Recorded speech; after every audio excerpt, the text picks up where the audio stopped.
যে এখানে এই ব্যবসাটা কতদিন যাবত করতেছেন? নিম্ন 50 বছর। এই রুটিগুলা কি দিয়ে বানাইতেছেন? এগুলা ময়দা দিয়ে। শুধু ময়দা দিয়ে বানান? ময়দা দিয়ে। কেমন বিক্রি হয় এখানে? মোটামুটি ভালোই হয়। হাটের দিনই বিক্রি করেন? হাটের দিন। কোন গ্রামে আপনাদের বাড়ি? আমার বাড়ি হলো হাতিবান্ধা। হাতিবান্ধা।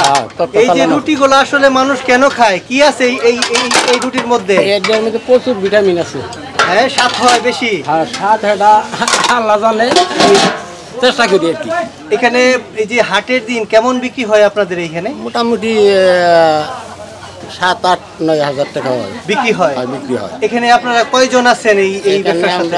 4 জন। 4 জন। কেমন থাকতে পারে আপনাদের? মোটামুটি থাকে ভালোই আর কি। থাকে না? কিছু থাকে। যারা কি আপনার সবাই কি আপনার পরিবারের লোক? হ্যাঁ, পরিবারের লোক আছে, বাইরের লোক আছে। হ্যাঁ, পরিবারের লোক। খালি পরিবারের লোক তো হয় না, বাইরের লোক আছে। বাইরের লোকও আছে।